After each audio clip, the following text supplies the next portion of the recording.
The one-ton majestic chandelier above the rotunda is part of the history and tradition of the Minnesota State Capitol.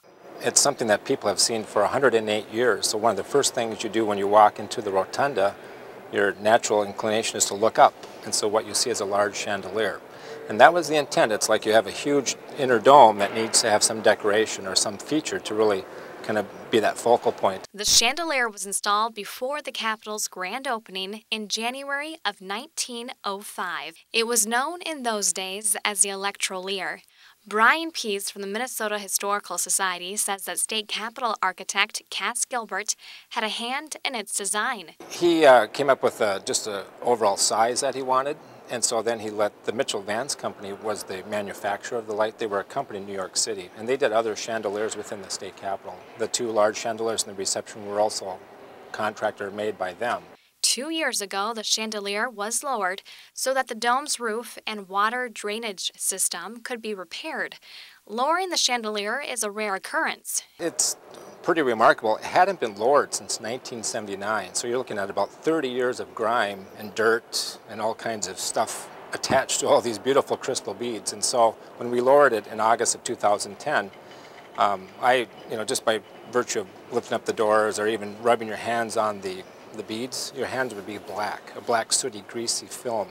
And that was something that was obscuring the beautiful reflection for all those years. So we did clean it. We had our conservators from the Minnesota Historical Society come over, and they basically just try to rinse from top to bottom all the beads. And so they took a solution, basically some detergent you would have in a shampoo, and took their paintbrushes and individually went through each bead and each string of beads to work on making sure all that dirt and grime would run down to the bottom, and then eventually, be on a tarp that you could see all the accumulation of 30 years of dirt and grime. So it took them several days to do that. And so they did, one wash and then a second wash and several washes until everything ran clean.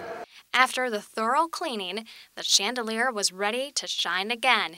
When the chandelier is lit, it will certainly be a sight to behold, not just because it will be in its rightful spot, but because traditionally the chandelier isn't lit all that often.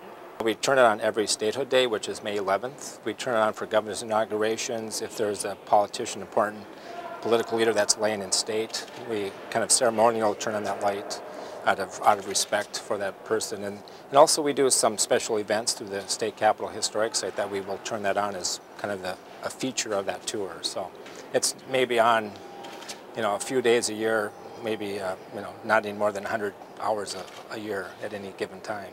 The moment had come, the official raising and lighting of the 6 feet wide chandelier.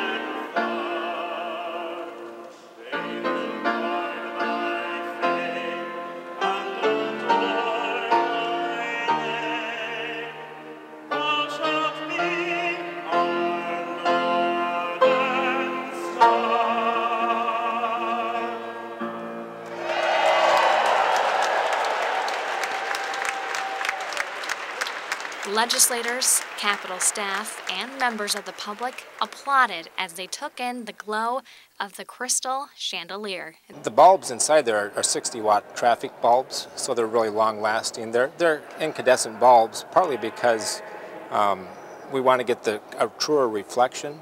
So you want a clear bulb that you can get all the light reflecting back and forth within the beads and outside the chandelier as well. If you had like a soft white bulb or something that isn't quite true to the original design, you're going to lose a lot of that special effect of the lighting. From its lofty perch of 142 feet above the Capitol Rotunda, the chandelier shines in brilliance once again.